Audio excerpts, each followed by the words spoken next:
Kunano? Ay, Hey, nang si kadaw lai ba? mafam asida khangna sana ba kanam leijate. Nayum da tilawai ro? Natiyeda. Ay, dadagi yum sida ngasi ahing sidang jangjafam lojage. Kay nupino si dia. Asengbaneda. Ay, mafam asida khangna sana ba kanam leijate. Hey, ya kanda adobo yung tusaro. Hey, si dia. Da, nasan bo umta nungsibiyo kaidoge. Hey, yung jiwa mana building mo yung rezalo si ba? Eh, nang matong kaya amsara mo. Salo ada, salo. Ay, ngasi ahing sidang mafam asida yari kantiyo. Nasan bo nungsibiyo dada. Ay bo, masidang sidalahan biyo. Nang yam tumning ba? Nang yam tumning ba? So, tumor. Nang ngasi ahing dilero. Ayang atatsa ko ko. Salo ni!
Nang tumning ya dai ni. Tumning ya dai ni. Tumo. Tumo ni. Papa kakal. Tumo aja tumo na. Tumo. Tumo.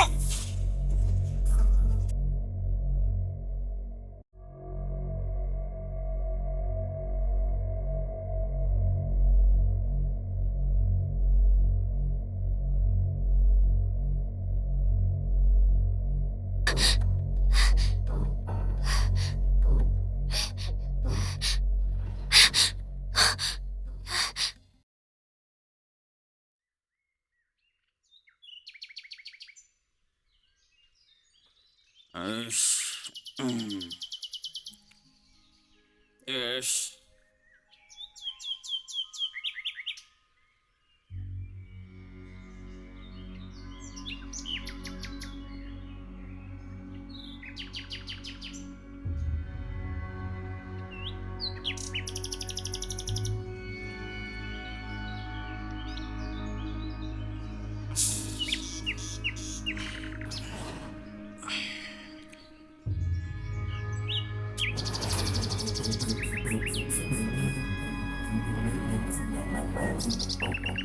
Ê!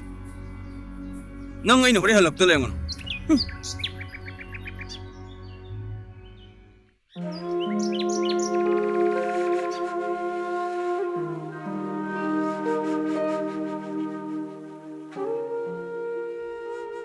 Hojik, aina satkadaba sibu kadaydano. Ay jangjafam kadaydabu leiri. Ay, sikiba na farabra.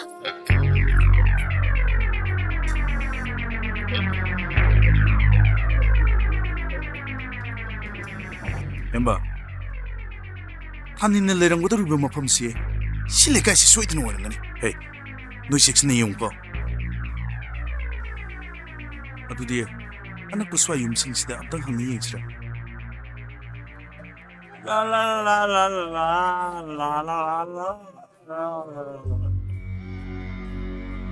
야, 혹시 몰라요 미녀자? 왜? 왜 nang pamija? Ha? Nang chat kaya bro salo bro. Nang chat kaya bro salo bro. Caption ano? Nabung dilar ni. Nang gumairang falang tawo nupi ay lang ang puti salo. Dada, nasan po adom na kanbigan. Nate. Kaino na ako na pamisi kaino ba? Ay nga na pamisi kaino ba? Dada, nasan dilay ba yam tirabi ni? Ay gijangjapam kanasu laitre.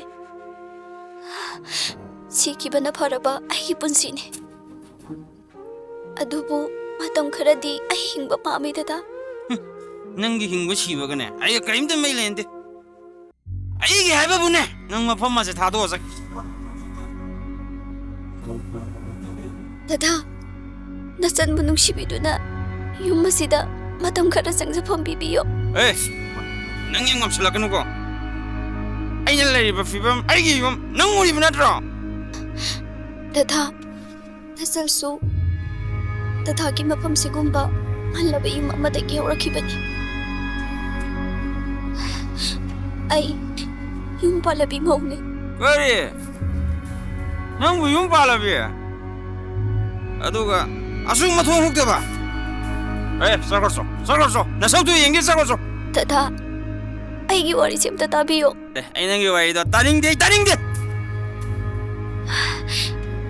Pare dada, ay sakraki. Adobo, ay nizat krabatungda.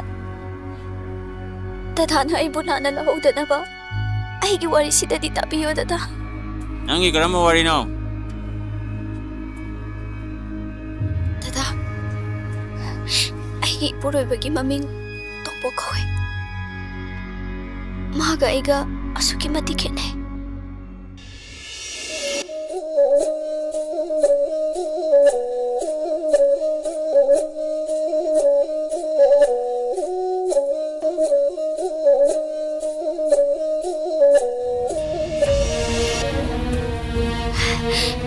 Dada, nasan bula na lobino ko?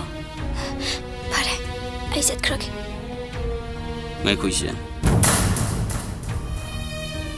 Ay nanggo, yamlan kaluri. Ay ju yam na laibag tiba misak niya.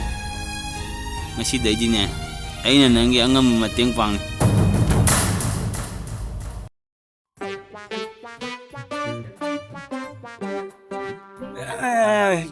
Pali he. Hush. Ngasi di palsa natte. 또르비니네. 또 티가 올라야 또르비제 ngasi디 타이제이들래. Ngasi di 아미 그건 너무 한절나봐. ngasi di singkaina. Pali na siya me. Atang siya ko. Bling chat pa wali. 또 앵원 남도 영어. 생각이가 좀 많아 당근 미너디. 블랭 좀 cep었다니 또. Ay, ay saur kena ne. Ay mau na. Ay ni yan ba. Ay na amo mong kakangyan ba. Duda ay na wala tum bling chat kini wali na. 또 아이 좀 못하려면 벌다. Ay usikse. Pangungam pa me. Singkai bangang se. Candi challe. 선분이 라 아이 유명는 틀려먹이. Tanin! Follow that bro! Da, ay bugaw bro. Tanin, siya. Nang ngasi di sini panawa kena sila. Ay, ngasi di masang kag payori, nang shawa de ko. Aduh, ay aswabok falang toge. Da, ay sakto tuna loisinjarage. Topigrano. Tanin, ay kuiroy. Halake fat nang sakto fat thong tom. Fego.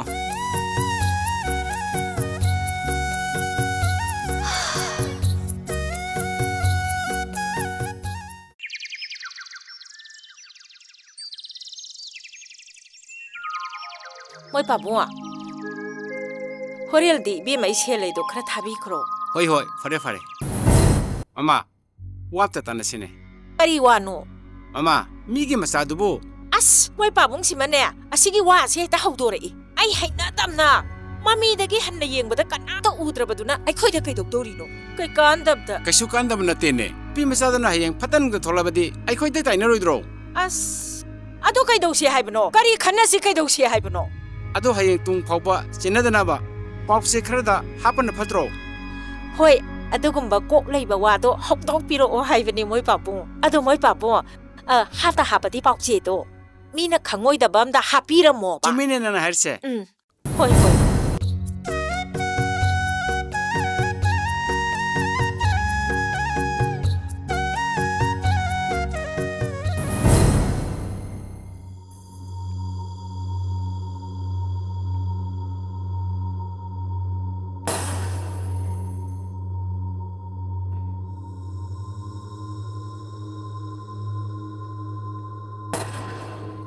The U ꯊꯛꯄꯁꯤꯕꯨ ꯀꯩꯗ ꯀꯥꯟꯅꯒꯦ ꯌꯥꯔꯒꯗꯤ ꯊꯛꯄꯤꯔꯅꯨꯕ ꯊꯥꯅꯤꯟ ꯑꯩꯁꯨ U ꯊꯛꯄ ꯇꯣꯛꯑꯒꯦꯅ ꯈꯟꯕ ꯀꯨꯏꯔꯦ ꯑꯗꯣ ꯍꯦꯛꯇ ꯌꯥꯗꯕ ꯃꯇꯝ ꯑꯃꯗ ꯑꯩꯁꯦ ꯅꯤꯁꯥ ꯍꯥꯏꯕꯁꯦ ꯑꯩꯒꯤ ꯌꯦꯛꯅꯕꯅꯤꯅ ꯈꯜꯂꯝꯕ ꯃꯤꯁꯛ ꯑꯃꯅꯤ ꯑꯗꯨꯒ ꯉꯁꯤꯅ ꯀꯩꯒꯤ ꯃꯔꯨꯞ ꯑꯣꯏꯔꯤꯕ ꯃꯁꯤꯅꯤ ꯃꯤꯑꯣꯏꯕꯒꯤ ꯄꯨꯟꯁꯤꯗ ꯍꯣꯡꯕ ꯅꯥꯏ ꯍꯥꯏꯁꯦ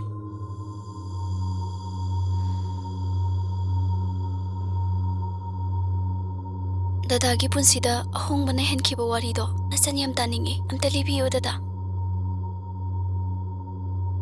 ꯊꯥꯅꯤꯟ ꯑꯩꯒꯤ ꯍꯧꯈ꯭ꯔꯕ ꯄꯨꯟꯁꯤ ꯋꯥꯔꯤꯁꯦ ꯑꯃꯨꯛ ꯍꯪꯀꯠꯅ ꯌꯦꯡꯉꯔꯣꯏꯁꯤꯗ ꯑꯩꯗꯤ ꯗꯗꯥꯒꯤ ꯄꯨꯟꯁꯤ ꯋꯥꯔꯤꯕꯨ ꯈꯪꯅꯤꯡꯗꯨꯅ ꯂꯩꯔꯛꯄ ꯌꯥꯝ ꯀꯨꯏꯔꯕꯅꯤ ꯉꯁꯤꯗꯤ ꯑꯝꯇ ꯂꯤꯕꯤꯌꯣ ꯗꯗꯥ ꯊꯥꯅꯤꯟ ꯑꯩꯒꯤ ꯄꯨꯟꯁꯤ ꯈꯣꯡꯆꯠꯁꯦ ꯀꯥꯏꯅꯕꯅ ꯍꯦꯛ ꯄꯣꯂꯣꯏ ꯑꯣꯏꯗꯨꯅ ꯂꯥꯛꯑꯦ ꯀꯝꯗꯧꯅ ꯗꯗꯥ ꯑꯩꯅ ꯆꯍꯤ 6-7 ꯐꯥꯔꯛꯄ ꯑꯗꯨꯋꯥꯏꯗ ꯄꯥꯕꯨꯡꯗꯣ ꯂꯥꯏꯕꯛ ꯊꯤꯕ ꯊꯧꯗꯣꯛ ꯑꯃꯗꯒꯤ ꯂꯩꯈꯤꯗ꯭ꯔꯦ ꯑꯩꯒꯤ ꯏꯃꯥꯁꯨ ꯑꯩꯅ ꯆꯍꯤ 29-30 ꯁꯨꯔꯛꯄ ꯑꯗꯨꯋꯥꯏꯗ ꯃꯆꯥ ꯑꯩꯕꯨ ꯊꯥꯛꯄ ꯋꯥꯔ ꯃꯥꯜꯂꯦ ꯃꯥꯒꯤ ꯅꯨꯡꯉꯥꯏꯕ ꯌꯦꯡꯗꯨꯅ ꯃꯆꯥ ꯑꯩꯕꯨ ꯍꯨꯟꯇꯣꯛꯂꯝꯂꯒ ꯃꯥꯒꯤ ꯅꯨꯡꯉꯥꯏꯕ ꯑꯇꯣꯞꯄ ꯃꯐꯝ ꯑꯃꯗ ꯆꯠꯈ꯭ꯔꯦ ꯑꯗꯣ ꯏꯃꯥꯗꯣ ꯍꯧꯖꯤꯛꯁꯨ ꯂꯩꯔꯤꯕ ꯅꯠꯇ꯭ꯔꯣ ꯊꯥꯅꯤꯟ ꯑꯩꯒꯤ ꯏꯐꯝꯗ ꯑꯩꯒꯤ ꯏꯃꯥ ꯍꯥꯏꯕꯗꯣ ꯇꯥꯏꯕꯪꯄꯥꯜ ꯑꯁꯤꯗ ꯂꯩꯇ꯭ꯔꯦ ꯈꯟꯈꯤꯕ ꯀꯨꯏꯔꯦ ꯑꯩꯅ ꯃꯃꯥ ꯃꯄꯥ ꯂꯩꯇꯕꯒꯤ ꯑꯋꯥꯕ ꯆꯩꯅꯥ ꯀꯌꯥꯗꯣ ꯉꯁꯤꯐꯥꯎ ꯈꯥꯡꯗꯨꯅ ꯂꯥꯛꯈꯤꯕꯅꯤ ꯏꯃꯥ ꯄꯥꯕꯨꯡ ꯀꯥꯏꯅꯔꯕ ꯃꯇꯨꯡ ꯃꯈꯥ ꯇꯥꯔꯛꯑꯣ ꯗꯗꯥ ꯂꯤꯔꯨꯔꯕꯅꯤꯅ ꯇꯥꯡꯀꯛꯁꯤꯃꯁꯨ ꯀꯥꯟꯊꯣꯛꯂꯔꯣꯏꯒꯦ ꯀꯔꯝꯕ ꯋꯥꯐꯝꯅꯣ ꯑꯩ ꯌꯥꯝ ꯇꯥꯅꯤꯡꯉꯦ ꯄꯨꯟꯁꯤꯒꯤ ꯇꯥꯡꯀꯛ ꯑꯃꯗ ꯃꯤꯃꯥꯟꯅꯗ꯭ꯔꯕ ꯑꯩꯅ ꯃꯔꯥꯏꯕꯛ ꯊꯤꯔꯕꯤ ꯀꯅꯥꯒꯨꯝꯕꯤ ꯑꯃꯕꯨ ꯊꯃꯣꯏ ꯁꯦꯡꯅ ꯅꯨꯡꯁꯤꯖꯈꯤ ꯑꯏꯪꯕꯤ ꯑꯩꯒꯨꯝꯅ ꯂꯥꯏꯕꯛ ꯊꯤꯔꯕꯤ ꯃꯤꯁꯛ ꯑꯃꯅꯤ ꯑꯄꯣꯛꯄꯤ ꯃꯃꯥ ꯂꯩꯈꯤꯗ꯭ꯔꯕ ꯃꯇꯨꯡ ꯃꯃꯥ ꯑꯇꯣꯝꯕꯤ ꯑꯃ ꯄꯨꯔꯛꯇꯨꯅ ꯂꯩꯃꯤꯟꯅꯈꯤ ꯃꯃꯥ ꯑꯇꯣꯝꯕꯤꯒꯤ ꯁꯥꯔꯩꯗ ꯀꯦꯅ ꯃꯧꯅ ꯂꯩꯖꯒꯗꯕꯤ ꯃꯍꯥꯛꯅ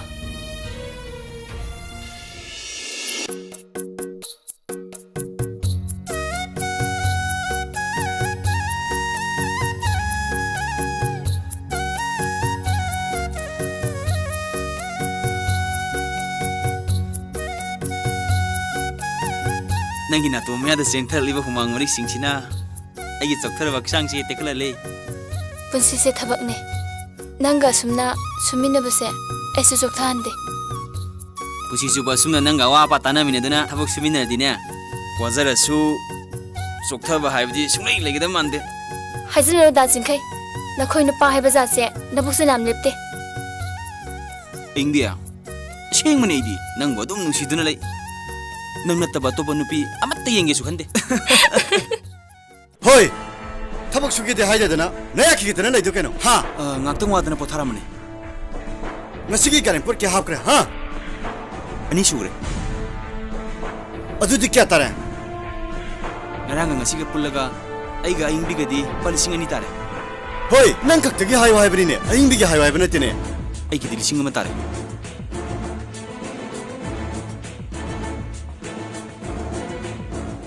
ꯑꯏꯪꯕꯤ ꯅꯪ ꯁꯣꯝꯗ ꯑꯝꯇ ꯂꯥꯛꯎꯅꯦ ꯁꯣꯝꯗ ꯂꯥꯛꯑꯣ ꯁꯦ ꯅꯪꯒꯤꯗꯤꯅꯦ 2,000 ꯄꯥꯏꯁꯜꯂꯨ ꯇꯥꯃꯣ ꯑꯩꯒꯤ ꯈꯨꯠꯁꯨꯃꯟꯗꯨꯗꯪ ꯂꯧꯖꯒꯦ ꯄꯥꯏꯁꯜꯂꯨ ꯁꯦ ꯑꯩꯅ ꯅꯨꯡꯁꯤꯗꯅ ꯄꯤꯕꯅꯦ ꯁꯦ ꯄꯥꯏꯁꯜꯂꯨ ꯍꯥꯏꯔꯒ ꯌꯥꯔꯅꯤꯌꯦ ꯁꯦ ꯄꯥꯏꯁꯜꯂꯨ ꯍꯥꯏꯔꯒ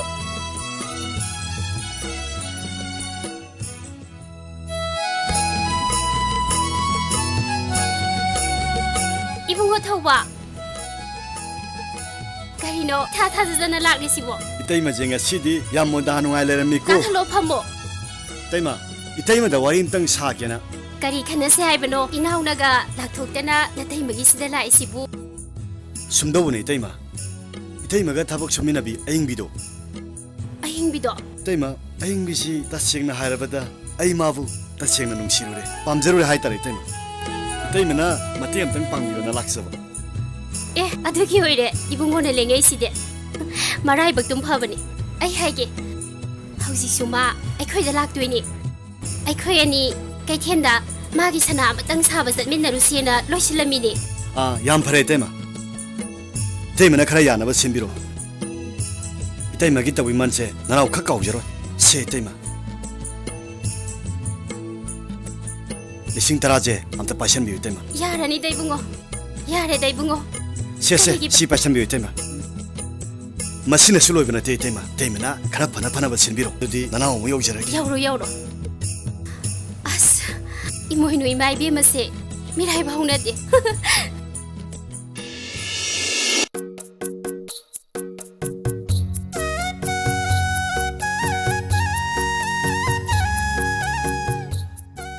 다진카이 싱주 야웨 짜키세 ꯑꯌꯤꯡꯕꯤ ꯅꯪꯅ ꯁꯨꯔꯛꯄ ꯁꯤꯡꯖꯨꯒꯤ ꯃꯍꯥꯎꯗꯨꯗꯤ ꯃꯌꯥꯝꯗꯒꯤ ꯇꯣꯞ ꯇꯣꯞꯄꯅꯤꯍꯦ ꯑꯅꯤꯡ ꯂꯩꯃꯤꯅꯦ ꯆꯥꯁꯤꯅꯦ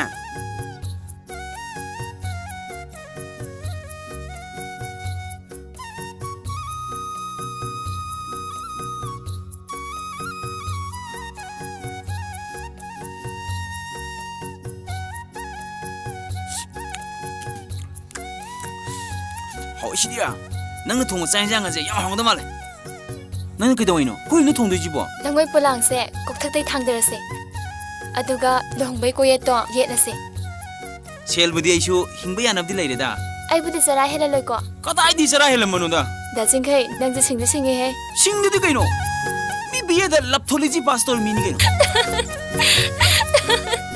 ꯏꯡꯕꯤ ꯅꯣꯡ ꯀꯟꯁꯜꯂꯦ ꯂꯥꯛꯑꯣ ꯆꯠꯁꯤꯜꯂꯛꯑꯣ ꯂꯩꯔꯤꯗꯨꯁꯤꯗ ꯉꯁꯤꯗꯤ ꯁꯣꯏꯍꯟꯕ ꯌꯥꯗꯦꯀꯣ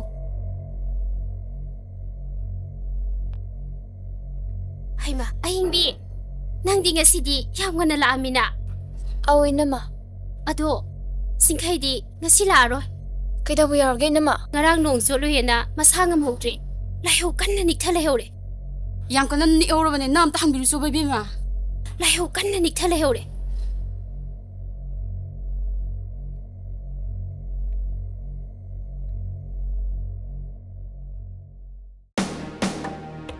수행배야돼 타박세 하이나시는 똑똑하다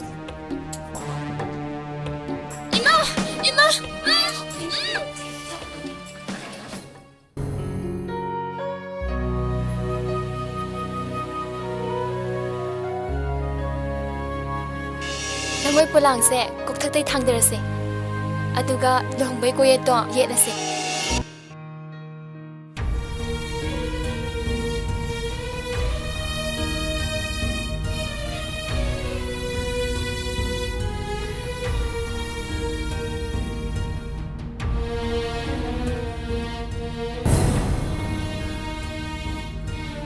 ꯑꯌꯤꯡꯕꯤ ꯃꯤꯅ ꯎꯈ꯭ꯔꯒꯅꯦ ꯑꯩꯈꯣꯏꯕꯨ ꯂꯥꯟꯅꯣꯛꯈꯤꯅꯤ ꯍꯧꯖꯤꯛꯇꯤꯅꯦ ꯃꯗꯨꯒꯤ ꯃꯇꯝꯗꯣ ꯅꯠꯇ꯭ꯔꯦ ꯅꯪ ꯆꯠꯂꯣꯕ 다진카이 ꯅꯪꯅꯁꯨ ꯑꯩꯕꯨ ꯂꯥꯟꯅ ꯂꯧꯔꯕ ꯄꯨꯝꯅꯃꯛꯁꯤꯡꯗꯣ ꯊꯃꯣꯏꯒꯤ ꯑꯔꯣꯠꯄ ꯋꯥꯔꯤ ꯑꯣꯏꯅ ꯊꯝꯈ꯭ꯔꯁꯤ ꯑꯩ ꯏꯃꯥꯗ ꯑꯁꯦꯡꯕ ꯋꯥꯔꯤꯁꯦ ꯀꯌꯥꯔꯛ ꯍꯟꯅ ꯂꯤꯔꯦ ꯃꯗꯨ ꯄꯨꯝꯅꯃꯛ ꯂꯥꯏꯕꯛꯇ ꯇꯥꯏꯅꯗꯨꯅ ꯑꯩꯕꯨ ꯂꯨꯍꯣꯡꯅꯕ ꯊꯧꯔꯥꯡ ꯇꯧꯔꯤ 다진카이 ꯑꯃꯨꯛꯇ ꯍꯥꯏꯌꯣ ꯑꯩꯕꯨ ꯂꯨꯍꯣꯡꯈ꯭ꯔꯣ ꯍꯥꯏꯔꯣ ꯁꯦ ꯑꯩ ꯂꯨꯍꯣꯡꯈ꯭ꯔꯣ ꯍꯥꯏꯕ꯭ꯔꯣ ꯂꯨꯍꯣꯡꯈ꯭ꯔꯣ ꯅꯪ ꯂꯨꯍꯣꯡꯈ꯭ꯔꯣ ꯅꯪ ꯆꯦꯜꯂꯨꯔꯃꯤꯅꯦ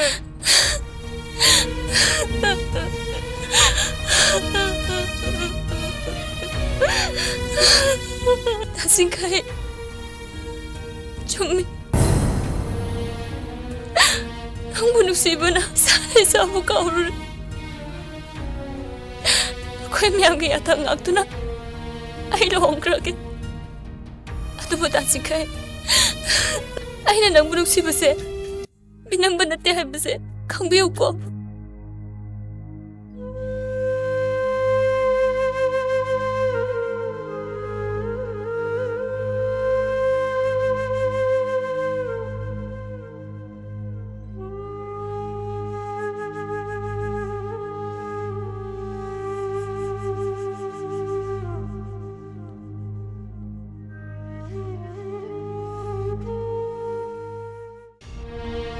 Zaina kaya si kaamang ngamno honabada ay masiga marup oirakki.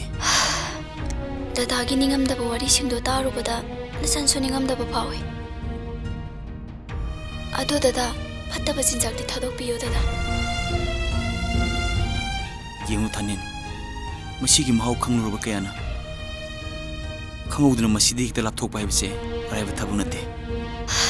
Awaba kaya mayuknarabasu fattaba jinjakti thadokpiyo dada. Aina haijabase amungtadi tabiyo dada. Thanin nangi punsina asengba phiri ama khangdringai masina agi punsibu kudum chalanki bhaibase ningamdabana yomlaba agi punsida anauba ningamdaba amamu hapchanmane maduna ai ngasidagidi yu thakpase toge.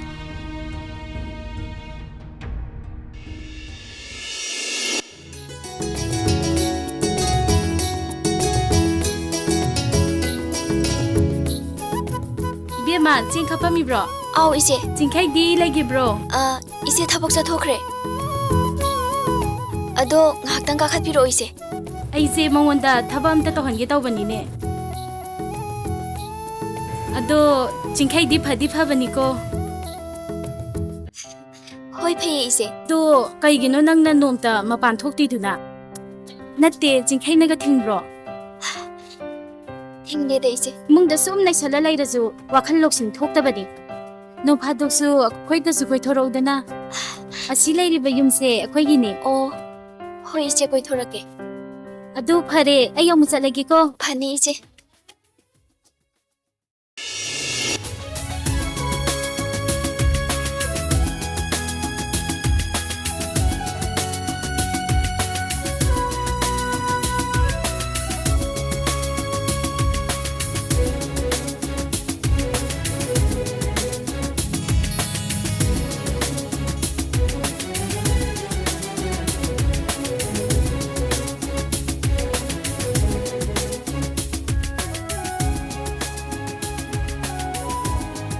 Jingkai, cek ngangak tempo thasi deh po, khwang na bani po, ngakli gaji yad deh po. Jingkai, ma'am बदे वादी लोती लोले है तातोलबी आई bu yam da kari wa lok rkine kari gino nang na nangil pi jela phogdan ma'am ba ingon da khangan trisya तातोलबी wakan do na re nang budi ma'am ba aine yam na lu na khanmani da jingkai तातोलबी ai shu yam bu yam nungsi तातोलबी ne ne nanaw bu yam lan lokhiba do ai pamde agi tawni da ma'am na nang budi lan na lokde da तातोलबी hausi agi yum da lari nu pi do agi nu pi nate kari halwa aseng ne तातोलबी ma agi nu pi nate lekai myam na di ma bo agi nu pi ne ngangnari adudi nangi na ta kam dawna तातोलबी mahak shu ai gumna yamna marai bak thiraba misakni mahak yum palabi maune adugi shu matakta mahak napurabini kari mauni halwa laire haiduna mabu mane makuna tati tawai tawiduna mabu mayimdagi intuk pirakhi housing mana ngari base magi mapuroi bina alakpane mapuroi bido nebi officer ni training amagi damakta mapale bakta leki mapuroi bina halakpa matam du bawdani mana igi nakta sangjapam lawdun lai base ma'am बदी नंग बुलाना लौरू रे जरा हमतंग ताम दे वार व इनाउना नुंसी की चाउर ब फुक्सेल म चेलम बसे मपु माना थौजाम बिबो ओइसु तातोलबी wari se kanada suli tok pirunuko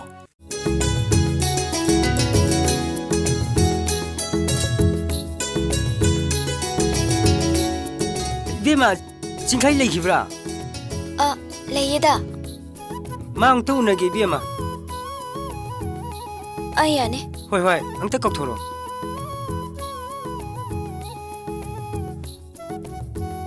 हस मागिसी मसा वाइ संद्रेसे तातोलबी हो noi thabuk tu ngasi lepani haidene थबक लाइरी लाओस वारिम छासलो ए लोदा सानतब याद वारिम ले ए kai wano हानिंगी फिबमजी अंगांग उनगदोवा मतम पंगुइ गइदो मानदे as aiju ugida mandre na khalamini अदुबु नंगु डॉक्टर दग चलु खुलु तंपो as amuk to bu satrida ए बो अबतंगी चलागा डॉक्टर की वाम दितावे as adu su sel ni tawri se ꯁꯦꯟꯗꯨꯗꯤ ꯁꯤꯟꯅꯔ ꯂꯣꯏꯔꯦꯗ꯭ꯔꯥ ꯑꯁ ꯑꯗꯣ ꯑꯩ ꯃꯉꯣꯟꯗ ꯀꯃꯥꯏꯅ ꯍꯥꯏꯗꯣꯏꯅꯣ ꯍꯦꯛꯇ ꯍꯥꯏꯌꯨ ꯀꯩꯗꯧꯔꯒꯦ ꯑꯁ ꯆꯤꯡꯈꯩ ꯊꯥꯅꯤꯟ ꯊꯣꯛꯂꯛꯑꯦꯍꯦ ꯑꯩ ꯌꯦꯟ ꯃꯆꯤꯟꯖꯥꯛ ꯍꯥꯞꯀꯗꯧ ꯂꯩ ꯑꯩ ꯆꯠꯂꯒꯦ ꯊꯕꯛꯀꯤꯗꯦꯕꯀꯣ ꯍꯌꯦꯡ ꯁꯨꯔꯁꯤꯀꯣ ꯑꯩ ꯆꯠꯂꯦ ꯍꯣꯏ ꯍꯣꯏ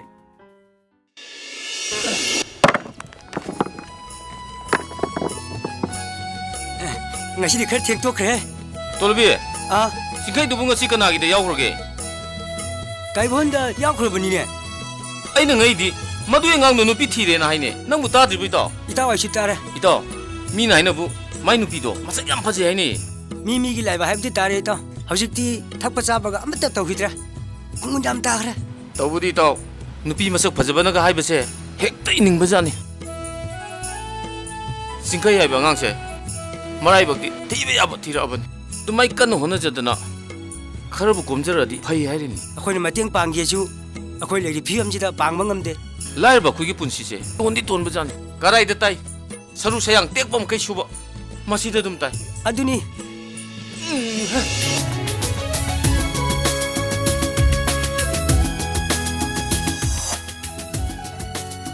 ꯆꯥꯡ ꯅꯥꯏꯅ ꯈꯔ ꯐꯖꯅ ꯆꯥꯒꯗꯕ ꯀꯣ ꯑꯗꯨꯒ ꯆꯦꯀꯞꯁꯦ ꯈꯔ ꯇꯣꯏꯁꯦꯕꯀꯣ ꯀꯔꯤꯝꯇ ꯅꯨꯡꯉꯥꯏꯇꯕ ꯈꯟꯒꯅꯨ ꯀꯩꯁꯨ ꯇꯧꯔꯣꯏ ꯌꯥꯝ ꯅꯨꯡꯉꯥꯏꯖꯔꯦ ꯗꯣꯛꯇꯔ ꯐꯔꯦ ꯑꯗꯨꯗꯤ ꯑꯩꯈꯣꯏ ꯑꯃꯨꯛ ꯆꯠꯆꯔꯨꯈꯤꯒꯦ ꯃꯊꯪ ꯊꯥꯖꯤꯜꯂꯛꯑꯣ ꯇꯥꯊꯣꯏꯕ ꯀꯩꯀꯩ ꯍꯥꯏꯔꯛꯑꯒꯦ ꯀꯩ ꯍꯥꯏꯔꯨꯅꯤ ꯃꯣꯏꯒꯤꯗꯤ ꯁꯣꯏꯔꯔꯣꯏ ꯁꯤꯅꯤꯗꯅ ꯑꯗꯣ ꯀꯔꯝ ꯀꯥꯟꯗ ꯍꯥꯏꯗꯣꯛꯅꯤ ꯍꯥꯏꯒꯦ ꯃꯅꯤꯄꯨꯔꯒꯤ ꯊꯕꯛꯁꯤꯗꯤ ꯃꯦꯟ ꯇꯥꯕ ꯅꯠꯇꯦꯗ ꯀꯨꯏꯔꯣꯏꯗꯤ ꯍꯥꯏꯍꯧꯏ ꯑꯁ ꯑꯗꯨꯗꯤ ꯌꯧꯔꯛꯑꯗꯤ ꯐꯔꯅꯤꯗ ꯑꯩꯗꯤ ꯗꯗꯥꯅ ꯑꯦꯛꯇꯤꯚ ꯁꯥꯔꯚꯤꯁꯀꯤ ꯗ꯭ꯔꯦꯁꯀ ꯁꯦꯠꯄꯗꯣ ꯌꯥꯝ ꯌꯦꯡꯅꯤꯡꯉꯦ ꯂꯥꯏꯕꯛꯅ ꯇꯝꯃꯝꯃꯗꯤ ꯅꯣꯡꯃ ꯅꯪꯁꯨ ꯎꯕ ꯌꯥꯏꯗ ꯗꯥ ꯆꯥꯛꯇꯤ ꯉꯁꯥꯏꯅ ꯂꯣꯏꯔꯕꯅꯦ ꯆꯥꯅꯕ ꯇꯧꯔꯁꯤꯔꯥ ꯑꯗꯨ ꯊꯥꯖ ꯊꯥꯅꯤꯜꯒꯤ ꯑꯅꯧꯕ ꯄꯥꯎ ꯀꯩꯀꯩ ꯇꯥꯒꯦ ꯑꯁ ꯃꯥꯒꯤ ꯋꯥꯔꯤꯁꯦ ꯇꯣꯛꯑꯁꯤꯗ ꯃꯥ ꯑꯩ ꯍꯧꯃꯤꯟ ꯀꯥꯃꯤꯟꯅꯔꯛꯄꯅꯦ ꯑꯩ ꯃꯥꯕꯨꯗꯤ ꯅꯨꯡꯁꯤ ꯑꯗꯣ ꯃꯥꯅ ꯍꯟꯗꯛ ꯇꯧꯔꯤꯕ ꯃꯑꯣꯡꯁꯦ ꯑꯩ ꯌꯥꯝ ꯁꯥꯎꯅꯤꯡꯉꯦ ꯄꯥꯎ ꯆꯦꯗ ꯍꯥꯞꯇꯨꯅ ꯇꯣꯝꯄꯣꯛꯀꯤ ꯏꯃꯥ ꯄꯥꯕꯨꯡꯅ ꯃꯥꯕꯨ ꯊꯤꯔꯤ ꯑꯗꯨꯗ ꯊꯥꯅꯤꯜꯅ ꯋꯥꯍꯦꯡꯕꯨ ꯐꯣꯡꯗꯣꯔꯛꯇꯕꯁꯤꯅ ꯃꯔꯥꯜ ꯑꯃꯗꯤ ꯂꯩꯔꯝꯒꯗꯕ ꯃꯥꯜꯂꯤ ꯑꯁ ꯐꯔꯁꯦ ꯃꯥꯏ ꯋꯥꯔꯤꯁꯦ ꯇꯣꯛꯑꯁꯦ ꯆꯥꯛꯇꯨꯝ ꯆꯥꯕꯤꯅꯕ ꯇꯧꯔꯣ ꯅꯪꯕꯨ ꯆꯥꯔꯕꯣ ꯑꯩꯗꯤ ꯏꯃꯥꯒ ꯆꯥꯔꯦ ꯑꯗꯨꯗꯤ ꯏꯊꯟꯗ ꯆꯥ ꯇꯥꯔꯦꯅꯦ ꯀꯩꯗꯧꯋꯦꯒꯦ ꯉꯁꯤ ꯂꯥꯛꯑꯣ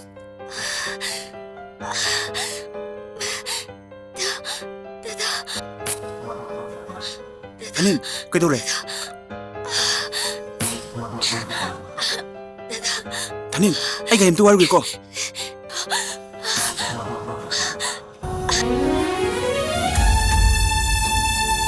이제 이제 ꯀꯩꯗꯧꯔꯦ ꯆꯤꯡꯈꯩ 이제 셀ꯒ ꯂꯩꯔꯗꯤ ꯈꯤꯇ ꯄꯨꯒꯦꯕ ꯊꯥꯅꯤꯟꯗꯣ ꯃꯁꯥ ꯌꯥꯝ ꯉꯝꯍꯧꯗ꯭ꯔꯦꯕ ꯁꯦꯟ ꯀꯌꯥꯅꯣ ꯄꯥꯝꯃꯤꯕꯣ ꯁꯦꯜꯕꯨꯗꯤ 10,000ꯃꯨꯛ ꯆꯪꯒꯗꯕ ꯃꯥꯜꯂꯦ ꯑꯗꯨꯗꯤ 10,000ꯗꯨꯗꯤ ꯑꯩꯉꯣꯟꯗꯗꯤ ꯂꯩꯇꯦ ꯑꯩꯒꯤ ꯑꯔꯩꯕꯁꯦ ꯈꯔ ꯄꯥꯏꯒꯔꯣ ꯍꯣꯏꯁꯦ 이제도ꯈꯔ ꯆꯠꯃꯤꯟꯅꯧꯁꯤ ꯍꯣꯏ ꯍꯣꯏ ꯆꯠꯁꯤ ꯆꯠꯁꯤ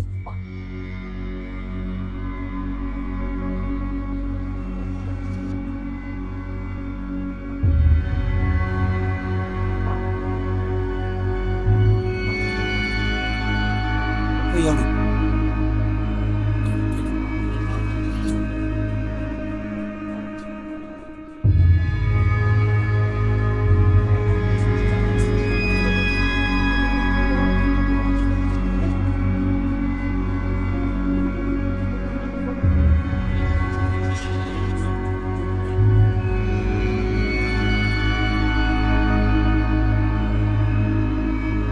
ꯗꯣꯛꯇꯔ ꯐꯤꯕꯝ ꯀꯃꯥꯏ ꯇꯧꯔꯦ ꯅꯆꯥꯅꯨꯄꯤ ꯃꯁꯛ ꯐꯖꯈ꯭ꯔꯕ ꯑꯃ ꯁꯣꯏꯉꯥꯝ ꯌꯥꯎꯗꯅ ꯐꯪꯉꯦ thank you doctor thank you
Thanin mapu magi thaujal dei ne asoi ngam yahondab se yam pai ko Dadagi lamandi nasana singba ngamaroi. laman haibu kaino nangi mai pakpa khompham dune aina ngai bisi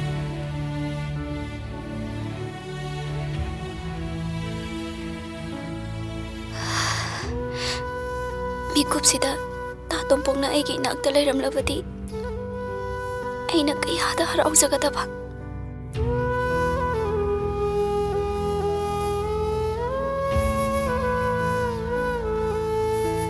ibung na mabudi no muri soidana nangi nanakta porkigani nang karimta nungai taba kanganu ko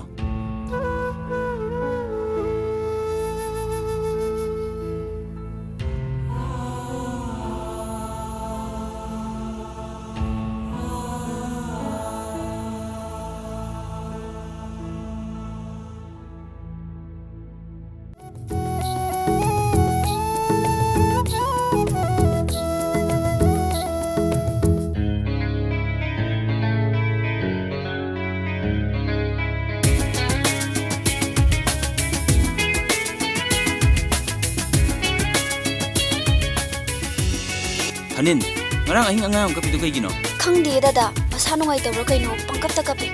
Oh, se kakano se.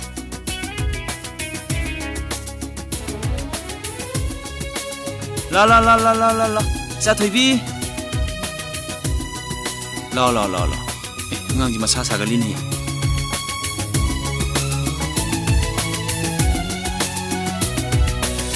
ting chao ro ting chao ro ting chao ro thoibi isa thoibi isa dimra mokpuni baba thabak chaluge ko nang mama ga leiramu ko Thanin tholo angang ji lahoro lao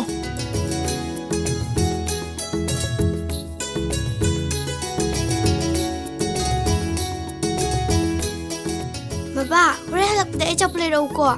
hoi baba asa po yam lek tu ni ko nang kapam bayad di ko Hoy baba.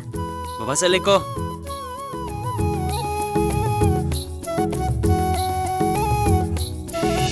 Baby, baba dane sana pot layu hai ganu ko.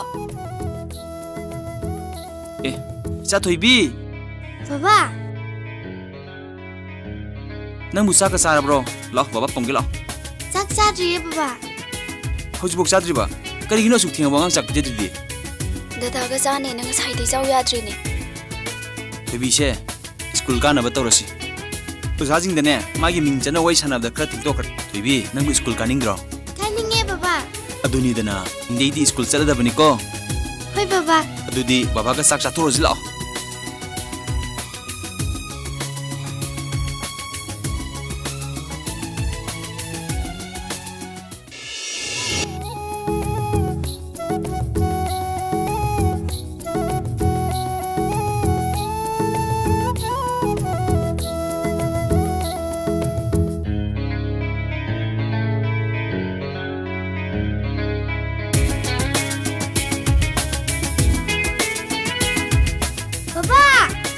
Sila kanu tuni ye.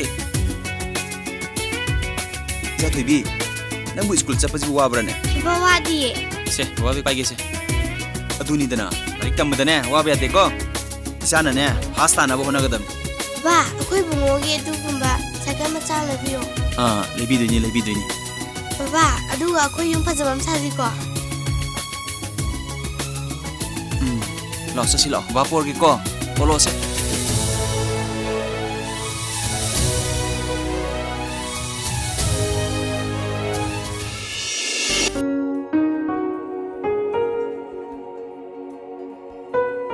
No. Ma. Thanel. Karamta leti zara to isu. Moi pabuwa. Ibungo do lakpa matam moire ado. Ado mai opo khotpa si kamai tau tuino. Ai matam yore ne Haima. Hainari ngai da isa di lakpula en he. Ima. Haima. Mai gam to wok drin he haima. Kai no tauri si bunang ko. Yare. 야래 야래 하골라 하골라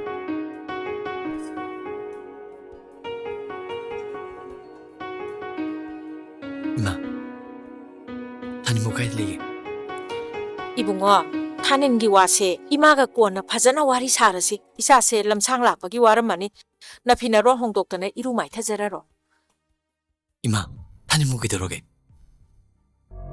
이봉어 마기 와세 이마는 이신신나 빠닝드레다 에이 록신 맘amta 강드레 뭐 액션 놈 다이비요 이마 이마 하이게 따로고 영오이 누파나 하나 아랑 파이다 레이크레 시다 레이트레 하이베기 마타곰나네 이스 까이노 누파나 하마얌 시가네 가가 야야 이스 아이나수네 이마나 폰다 하이크리도니 낭원다 강대 까나기 미싱노 락바 우나라리바 시 이마 하이드나 까나데 직낭 토록바 파리 후직티네 마세 누파암다 시엔크레네 하 타니 뭐 이마 타니 나도 또 해보세 에이네 다스바 수공 없네 모두 왜 토이도 뭐 없네 톰복 낭나 나만나 바이코이보 아수엔마 타지르비시 까이게노 좀 심크더니 이망 심크더니 빌마사 아두나 빠나 카르가 행어 또람바도 이빠 와마카다닝데 와칸다고 영오이 이bungo 낭나네 타닐부 까야다 루나 눅시나 칸자바 이마호이 강인해 마두막다나네 이마호이나수 마부 안톡나 루나 타우크라바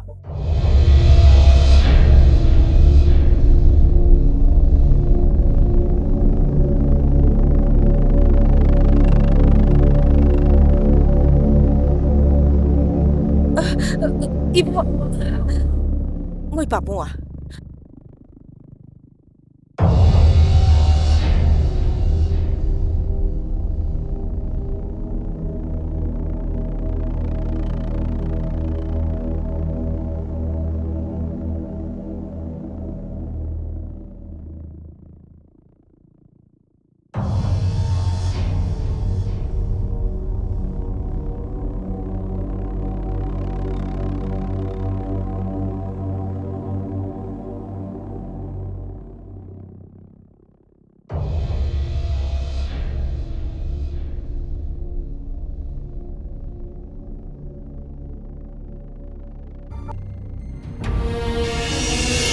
땡기 보닝 라이즈나 따루따루 젠타락다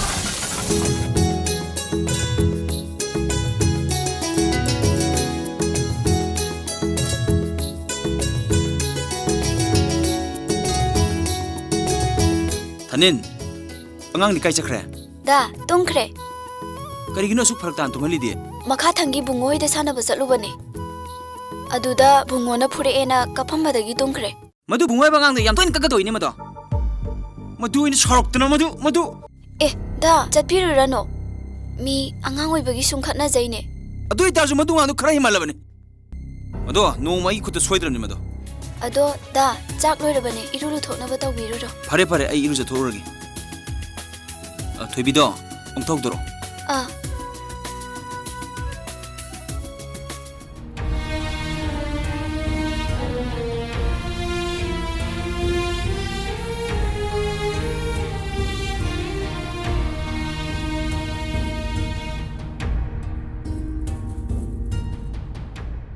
세세 A for apple A for apple B for banana B for banana C for cat C for cat D for dart F for apple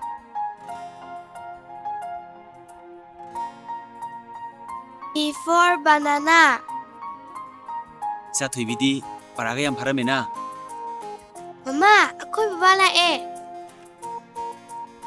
ꯕꯕꯥ ꯌꯥꯎꯁꯪ ꯀꯨꯏꯗ꯭ꯔꯦ ꯑꯩꯒꯤ ꯐꯤꯔꯣꯜ ꯂꯩꯕꯤꯌꯨꯀꯣ ꯂꯩꯕꯤꯅꯤ ꯏꯆꯥꯒꯤ ꯐꯤꯔꯣꯜ ꯂꯩꯕꯤꯗꯣꯏꯅꯤꯀꯣ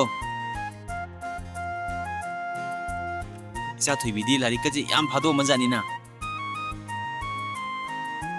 ꯕꯕꯥ ꯁ꯭ꯀꯨꯜꯒꯤ ꯐꯤꯁꯨ ꯊꯤꯌꯣ ꯍꯥꯏꯌꯦ ꯁ꯭ꯀꯨꯜꯒꯤ ꯐꯤꯁꯨ ꯂꯣꯏ ꯊꯤꯗꯣꯛꯇꯣꯏꯅꯤ ꯕꯕꯥꯅ 이사기 피로를 레비되바 라이프 에디 로이 또 비도이니 바바 릴라 여행 잡아도 콜마가 자시고 아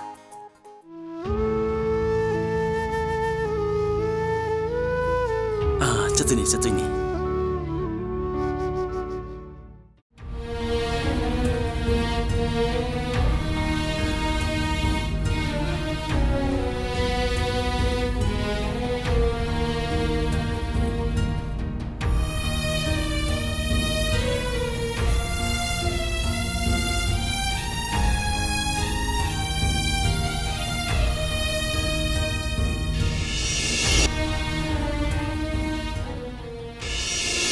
호록펌수 넌원다네 이틴펌수 나펌다네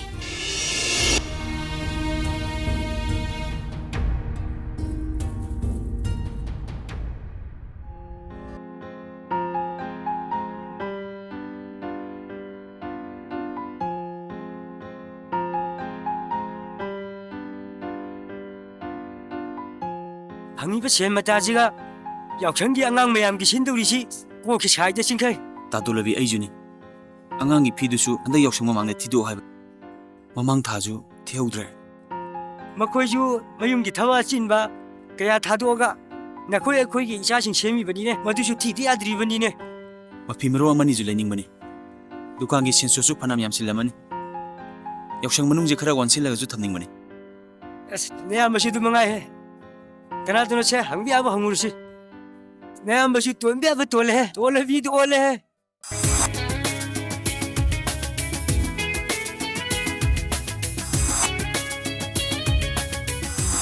안강나 셋배 야바 역시 프리 피롬 같은 얘기 Sahi kaya mukino? Sahi mari muki 오이라니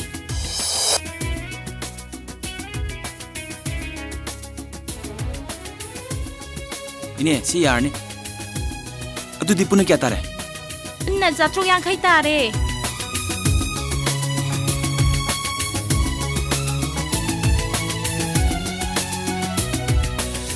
조문 부야가드로 Adudi mahut bu phangde bungo. 어두디네 아기 집 비자 수드리 아이 문학설게 꼬이네 ngasijibu labor amatsu ude ahanna son masijino farmusu ngamaro skamai tawne loiba ngamoro ne torsibo 다음부 탕가다브라 manene singbra khra thang 야니 다모이 탕자르게 halo as nang thena yam phare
이타우 되바보 이사이 오이레바 아두디 양 농아이바 파오네 ꯑꯗꯣ ꯇꯥꯇꯣꯝ ꯄꯨꯄꯨ ꯀꯔꯝ ꯀꯥꯟꯗ ꯊꯣꯛꯂꯛꯀꯦ?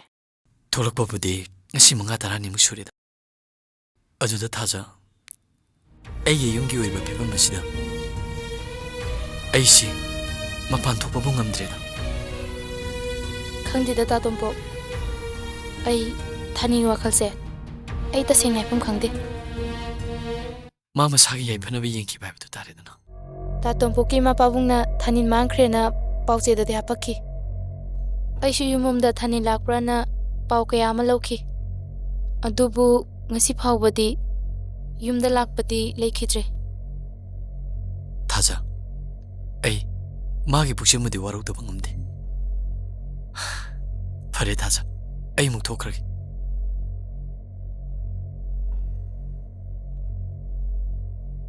ꯑꯗꯨꯗꯤ ꯇꯥ ꯇꯣꯝꯄꯣꯛ ꯁꯨꯝ ꯂꯩꯍꯧꯔꯒꯦꯀꯣ ꯍꯣꯔꯦꯟꯅꯦ ꯑꯉꯥꯡꯗꯣ ꯈꯔ ꯉꯟꯅ ꯂꯧ ꯆꯠꯂꯨꯀꯣ ꯒꯥꯔꯤꯅ ꯑꯃꯨꯛ ꯁꯣꯛ ꯂꯥꯛꯇꯧꯅꯤ ꯗꯥ ꯆꯤꯡꯈꯩ ꯑꯩ ꯀꯩꯅꯣꯝꯇ ꯍꯥꯏꯒꯦ ꯀꯔꯤ ꯋꯥꯅꯣ ꯗꯥ ꯇꯣꯝꯄꯣꯛꯇꯣ ꯊꯣꯛꯂꯛꯄꯒꯤ ꯃꯇꯝꯗꯤ ꯑꯣꯏꯔꯕꯅꯦ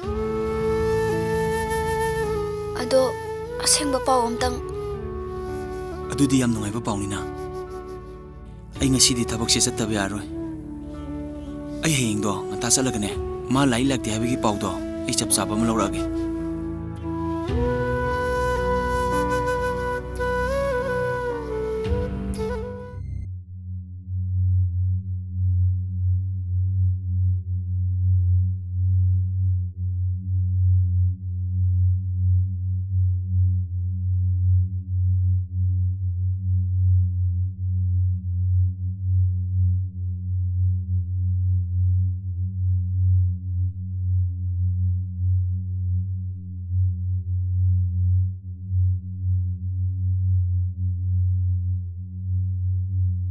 ꯕꯨꯡꯉꯣ ꯀꯔꯤ ꯄꯥꯕꯨꯡ ꯌꯨꯝꯁꯤꯕꯨ ꯇꯣꯝꯄꯣꯛꯀꯤ ꯃꯥꯅꯤ ꯕꯨꯡꯉꯣ ꯀꯔꯤ ꯍꯥꯏꯒꯗꯕꯅꯣ ꯄꯥꯕꯨꯡ ꯇꯣꯝꯄꯣꯛꯕꯨ ꯊꯣꯛꯂꯛꯈ꯭ꯔꯕ꯭ꯔꯥ ꯍꯧꯖꯤꯛꯇꯤ ꯃꯥ ꯊꯕꯛ ꯆꯠꯊꯣꯛꯈꯤ ꯀꯔꯤ ꯍꯥꯏꯒꯗꯕꯅꯣ ꯂꯥꯎ ꯂꯥꯎ ꯌꯥꯅꯤ ꯐꯝꯁꯤꯔꯣ ꯄꯥꯕꯨꯡ ꯑꯩ ꯐꯝꯖꯔꯔꯣꯏꯒꯦ ꯑꯩ ꯇꯣꯝꯄꯣꯛꯇ ꯀꯔꯤꯒꯨꯝꯕ ꯈꯨꯗꯣꯜ ꯑꯝꯇꯪ ꯇꯝꯖꯒꯦ ꯍꯥꯏꯗꯨꯅ ꯂꯥꯛꯆꯕꯅꯤ ꯑꯗꯣ ꯄꯥꯕꯨꯡ ꯍꯌꯦꯡꯗꯣ ꯌꯥꯔꯒꯗꯤ ꯃꯥ ꯌꯨꯝꯗ ꯂꯦꯡꯗꯅ ꯂꯩꯕꯤꯌꯨ ꯈꯔ ꯍꯥꯏꯕꯤꯔꯝꯃꯣ ꯑꯩ ꯑꯃꯨꯛ ꯌꯧꯖꯔꯛꯀꯦꯀꯣ ꯄꯥꯕꯨꯡ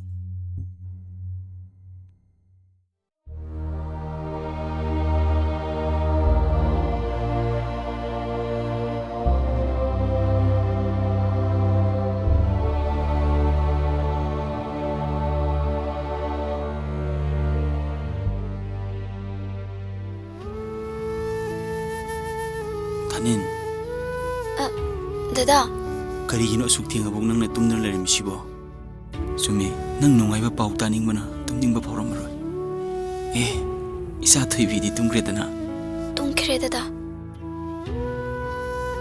ꯌꯨ ꯊꯛꯑꯔꯣꯏꯅ ꯂꯦꯞꯈ꯭ꯔꯕ ꯗꯗꯥꯅ ꯉꯁꯤꯅ ꯑꯃꯨꯛ ꯀꯔꯤꯒꯤ ꯊꯛꯂꯛꯏꯕ ꯌꯦꯡꯉꯨ ꯊꯥꯅꯤꯟ ꯉꯁꯤ ꯍꯥꯏꯕ ꯅꯨꯃꯤꯠꯁꯦ ꯃꯁꯤꯕꯨ ꯅꯨꯡꯉꯥꯏꯕ ꯑꯩꯒꯤ ꯄꯨꯟꯁꯤꯗ ꯑꯃꯨꯛꯇ ꯊꯦꯡꯅꯗ꯭ꯔꯤ ꯗꯗꯥ ꯅꯃꯥ ꯅꯆꯥꯅ ꯈꯧꯔꯥꯡꯅ ꯉꯥꯏꯔꯛꯄ ꯇꯣꯝꯄꯣꯛꯇꯣ ꯉꯁꯤꯗꯤ ꯊꯣꯛꯂꯒ ꯌꯨꯝꯗꯨꯗ ꯂꯩꯍꯧꯔꯕꯅꯤ ꯗꯥ ꯇꯣꯝꯄꯣꯛ ꯊꯣꯛꯂꯛꯂꯕ ꯍꯌꯦꯡꯗꯤ ꯅꯃꯥ ꯅꯆꯥ ꯑꯅꯤꯕꯨ ꯉꯟꯇꯥꯅ ꯊꯤꯟꯕꯤꯔꯒꯦꯀꯣ ꯑꯁꯦꯡꯕꯅꯤ ꯊꯥꯅꯤꯟ ꯇꯣꯝꯄꯣꯛꯇꯣ ꯊꯣꯛꯂꯛꯇꯅ ꯃꯌꯨꯝꯗ ꯂꯩꯍꯧꯔꯕꯅꯤ ꯑꯩ ꯇꯣꯝꯄꯣꯛꯀꯤ ꯃꯌꯨꯝꯗ ꯐꯥꯎ ꯆꯪꯂꯛꯂꯕꯅꯤ ꯃꯌꯨꯝꯗꯣ ꯀꯌꯥꯝ ꯐꯖꯩ ꯃꯗꯨ ꯎꯕꯗ ꯏꯆꯥ ꯊꯣꯏꯕꯤꯅ ꯀꯌꯥꯗ ꯍꯔꯥꯎꯒꯗꯕ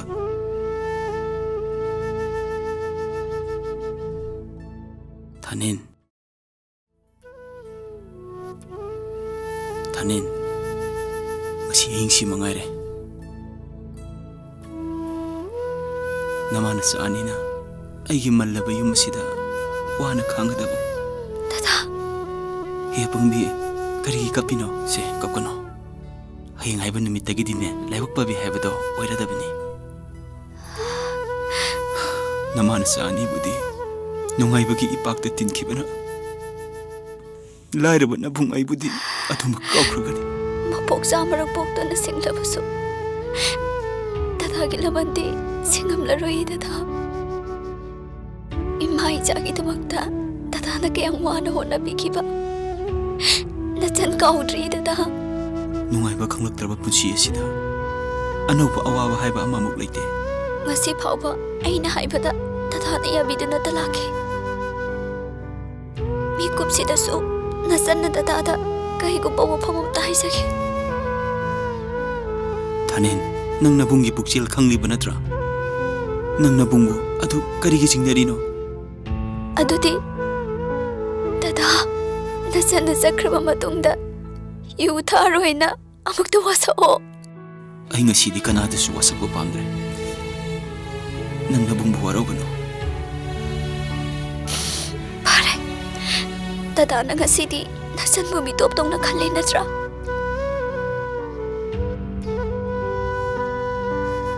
ꯊꯥꯅꯤꯟ ꯅꯪꯅ ꯌꯨ ꯊꯛꯅꯤꯡꯗꯦ ꯍꯥꯏꯕꯗꯣ ꯑꯩꯁꯨ ꯈꯪꯉꯦ ꯗꯗꯥ ꯅꯃꯥ ꯅꯆꯥꯒꯤ ꯈꯣꯟꯖꯦꯜꯇꯅ ꯅꯤꯂꯝꯕ ꯌꯨꯝ ꯑꯁꯦ ꯍꯌꯦꯡꯗꯒꯤꯗꯤ ꯄꯨꯆꯤꯛ ꯆꯤꯛꯈ꯭ꯔꯒꯅꯤ ꯗꯗꯥ ꯑꯩꯕꯨ ꯀꯔꯝ ꯈꯥꯡꯉꯣ ꯍꯥꯏꯕꯒꯦ ꯊꯥꯅꯤꯟ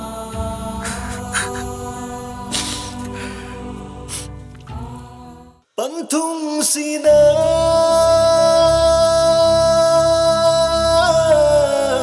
kadaidano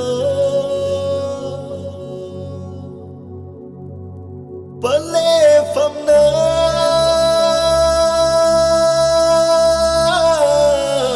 kadondano hada punsio nungsibi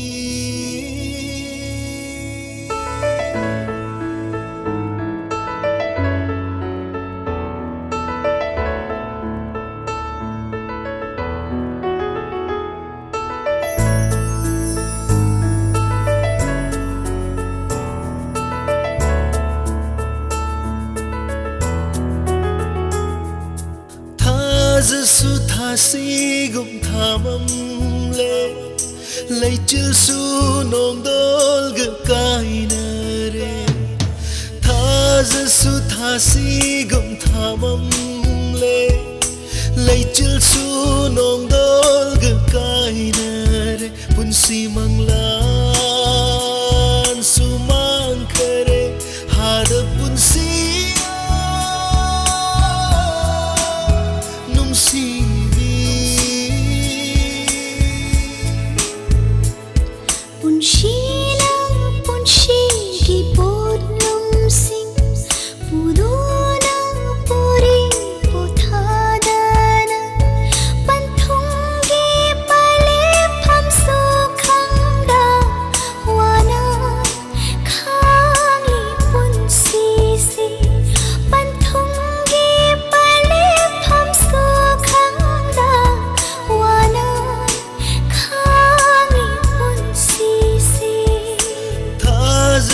thasi gum thamam le lay chil su nong dol ga kaina re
ꯁꯤꯗ ꯇꯥꯇꯣꯝꯄꯣꯛꯅ ꯑꯩꯒꯤ ꯏꯅꯥꯛꯇ ꯂꯩꯔꯝꯂꯕꯗꯤ ꯑꯩꯅ ꯀꯌꯥꯗ ꯍꯔꯥꯎꯖꯒꯗꯕ ꯅꯪꯒꯤ ꯃꯤꯅꯣ ꯅꯤꯡꯊꯤꯕꯤ ꯂꯩꯀꯥ ꯐꯅ ꯁꯥꯈꯤꯁꯤ ꯅꯪꯒꯤ ꯃꯤꯅꯣ ꯅꯤꯡꯊꯤꯕꯤ ꯂꯩꯀꯥ ꯐꯅ ꯁꯥꯈꯤꯁꯤ nangna nungay bauraga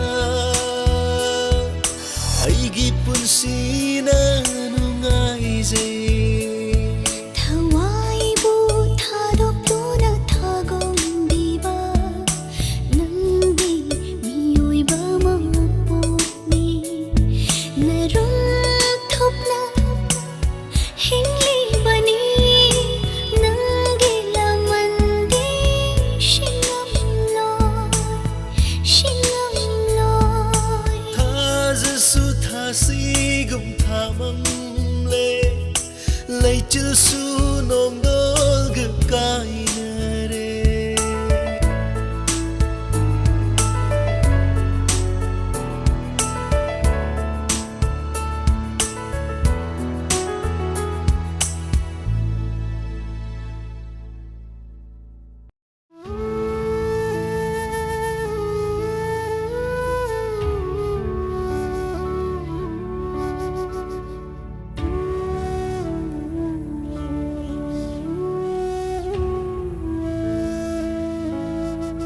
ꯃꯃꯥ ꯑꯩꯈꯣꯏ ꯆꯠꯇꯣꯏꯁꯦ ꯀꯥꯏꯗꯅꯣ?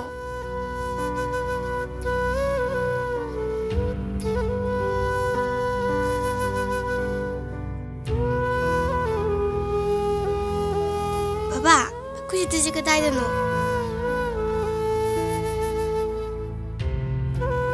이사 투입이 능 바바부 눅시브라네. ꯅꯨꯡꯁꯤꯌꯦ ꯕꯕꯥ.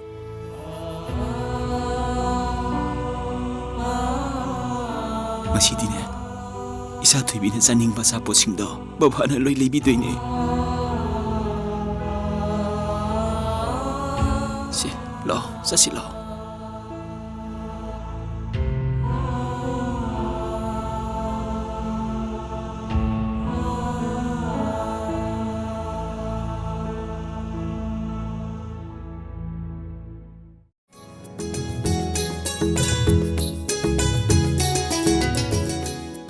ꯌꯨꯝꯁꯤꯕꯨ ꯃꯤ ꯀꯅꯥ ꯀꯅꯥ ꯂꯩꯒꯦ? ꯇꯣꯝꯄꯣꯛ! ꯇꯣꯝꯄꯣꯛ! ꯇꯣꯝꯄꯣꯛ! ꯀꯅꯥ ꯀꯔꯤ ꯍꯥꯏꯒꯦ? ꯀꯔꯤꯒꯤꯅꯣ 이bungo? ꯇꯣꯝꯄꯣꯛꯄꯨ ꯂꯩꯈꯤꯕ꯭ꯔꯣ 이마? ꯀꯔꯤꯒꯤꯅꯣ ꯇꯣꯝꯄꯣꯛ ꯍꯪꯉꯤꯗꯤ? 이마, ꯀꯔꯤꯒꯤꯅꯣ? ꯑꯩꯒ ꯂꯥꯛꯃꯤꯟꯅꯔꯤꯁꯦ 이마ꯅꯦꯅ ꯈꯪꯕꯤꯔꯝꯒꯅꯤ. ꯈꯪꯉꯤꯅꯦ.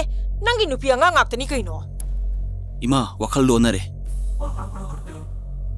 ꯃꯃꯥ ꯃꯆꯥꯅꯤꯁꯦ ꯅꯁꯥ ꯅꯨꯄꯥ ꯇꯣꯝꯄꯣꯛꯀꯤꯅꯤ. ꯅꯪꯒꯤꯁꯦ ꯑꯩꯕꯨ ꯎꯁꯤꯠꯇ꯭ꯔꯤꯕ꯭ꯔꯥ? ꯍꯥ? ꯎꯁꯤꯠꯇ꯭ꯔꯤꯕ꯭ꯔꯣ? ꯂꯩꯀꯥꯏ ꯇꯥꯅꯕ ꯀꯣꯏꯂꯥꯎ ꯂꯥꯎ ꯍꯥꯏꯕ꯭ꯔꯣ? ꯂꯩꯀꯥꯏ ꯇꯥꯅꯕ ꯂꯥꯎꯒꯦ ꯂꯥꯎ. ꯑꯂꯦ ꯄꯨꯝꯕ ꯇꯥꯅꯕ ꯂꯥꯎꯒꯦ ꯂꯥꯎ. ꯑꯍꯜ ꯑꯣꯏꯔꯒ ꯑꯗꯨꯛ ꯌꯥꯝꯅ ꯆꯦꯜꯄꯤꯀꯣ. ꯍꯦ! ꯑꯩ ꯉꯁꯥꯏꯗꯤ ꯇꯥꯒꯤꯟ ꯇꯥꯕꯅꯦ. ꯁꯣꯝꯅ ꯄꯥꯝꯃꯤꯁꯤ ꯀꯩꯅꯣ? ꯇꯣꯝꯄꯣꯛ, ꯅꯪꯒꯤ ꯊꯥꯅꯤꯜꯕꯨ ꯈꯪꯗ꯭ꯔꯕ? ꯀꯌꯥꯗꯅꯣ ꯌꯦꯡꯉꯨꯅꯦ.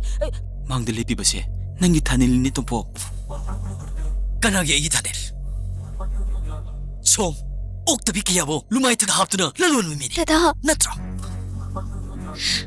ꯑꯁꯨꯛ ꯀꯨꯏꯕ ꯃꯇꯝꯁꯦ ꯑꯩꯅ ꯗꯗꯥꯕꯨ ꯋꯥꯅ ꯉꯥꯏꯖꯔꯛꯄꯁꯦ ꯗꯗꯥꯒꯤ ꯑꯗꯨꯒꯨꯝꯕ ꯋꯥꯍꯩ ꯇꯥꯅꯕ꯭ꯔꯥ? ꯌꯦꯡꯉꯣ, ꯄꯤꯛꯈꯤꯕ ꯑꯉꯥꯡꯁꯦ ꯗꯗꯥꯒꯤ ꯑꯁꯦꯡꯕ 이니. ꯌꯦꯡꯉꯣ.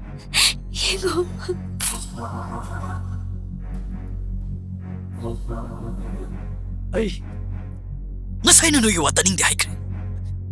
ꯃꯈꯥ ꯇꯥꯗꯕꯅ ꯐꯒꯅꯤ. ꯇꯣꯝꯄꯣꯛ, ꯅꯪ ꯊꯥꯅꯤꯜꯕꯨ ꯑꯃꯨꯛꯇꯗꯤ ꯅꯨꯡꯁꯤꯕꯤꯌꯨ. ꯊꯥꯅꯤꯜꯁꯦ ꯅꯪꯒꯤ ꯅꯠꯇꯅ ꯀꯅꯥꯒꯤꯁꯨ ꯑꯣꯏꯗꯦꯅꯦ ꯃꯔꯨꯞ. 이bungo, ꯅꯪꯁꯦ ꯑꯣꯟꯊꯣꯛꯅ ꯉꯝꯈ꯭ꯔꯦꯗꯀꯣ. ꯍꯥ? ꯑꯁꯨꯛ ꯀꯨꯏꯕꯁꯦ ꯀꯗꯥꯏꯗ ꯂꯩ ꯀꯅꯥꯗ ꯂꯩ ꯍꯥꯏꯕꯁꯦ ꯁꯨꯈꯪ ꯈꯪꯗꯅ ꯂꯩꯔꯨꯔꯒ ꯉꯁꯤ ꯍꯦꯛꯇ ꯅꯪꯅ ꯁꯤꯟꯅꯔꯨꯔꯅꯤ ꯇꯣꯅ ꯂꯥꯛꯏꯁꯦ ꯅꯪꯁꯦ ꯉꯝꯈ꯭ꯔꯦꯗꯀꯣ. ꯗꯗꯥ, ꯑꯩ ꯉꯁꯥꯏꯅ ꯅꯈꯣꯏꯒꯤ ꯋꯥ ꯇꯥꯅꯤꯡꯗꯦ ꯍꯥꯏꯈ꯭ꯔꯦ. ꯃꯈꯥ ꯇꯥꯗꯕꯅ ꯐꯒꯅꯤ. ꯇꯣꯝꯄꯣꯛ, ꯅꯪ ꯑꯩꯒꯤ ꯋꯥꯁꯤ ꯇꯥꯔꯣꯏꯗ꯭ꯔꯥ? ꯃꯈꯥ ꯇꯥꯗꯕꯅ ꯐꯒꯅꯤ. ꯑꯩ ꯌꯥꯝ ꯀꯤꯌꯦ. ꯆꯠꯂꯁꯤ ꯕꯕꯥ. ꯆꯠꯂꯁꯤ ꯕꯕꯥ. ꯑꯉꯥꯡ ꯑꯁꯤꯅ ꯀꯧꯔꯤꯕ ꯃꯤꯡꯒꯧ ꯑꯁꯤꯅ ꯅꯪ ꯀꯅꯥꯅꯣ ꯍꯥꯏꯕꯁꯦ ꯆꯞ ꯆꯥꯅ ꯇꯥꯛꯂꯕꯅꯦ. ꯇꯣꯝꯄꯣꯛ, ꯅꯪꯒꯤ ꯊꯥꯒꯠ ꯋꯥꯍꯩ ꯇꯥꯅꯤ ꯈꯪꯗꯅ ꯃꯐꯝ ꯑꯁꯤꯗ ꯍꯔꯥꯎ ꯍꯔꯥꯎ ꯂꯥꯛꯈꯤꯕꯅꯤ. ꯃꯗꯨꯒꯤ ꯑꯣꯟꯅ ꯇꯩꯅꯕꯗ ꯃꯤꯑꯣꯏꯕꯅ ꯇꯥꯍꯩꯗꯕ ꯉꯥꯡꯍꯩꯗꯕ ꯋꯥꯍꯩ ꯀꯌꯥ ꯅꯆꯤꯟꯃꯛꯅ ꯉꯥꯡꯕ ꯉꯝꯃꯕ? ꯔꯣ, ꯊꯥꯅꯤꯜ ꯂꯥꯟꯗꯦ ꯍꯥꯏꯕꯁꯦ ꯅꯪ ꯅꯣꯡꯃꯗꯤ ꯁꯣꯏꯗꯅ ꯈꯪꯂꯛꯈꯤꯒꯅꯤ. ꯑꯩꯈꯣꯏ ꯅꯣꯏꯒ ꯋꯟꯁꯟꯅꯕ ꯄꯥꯝꯗꯦꯅ ꯀꯌꯥꯔꯛ ꯍꯟꯅ ꯍꯥꯏꯈ꯭ꯔꯦ. ꯆꯠꯈ꯭ꯔꯣ. ꯀꯔꯤ ꯃꯥꯏꯅꯣ? 이베마, मफम से हिंसाबीना लेगीदब मफम तू सोमी नवान साना लेगीदब मफम नते चसिलो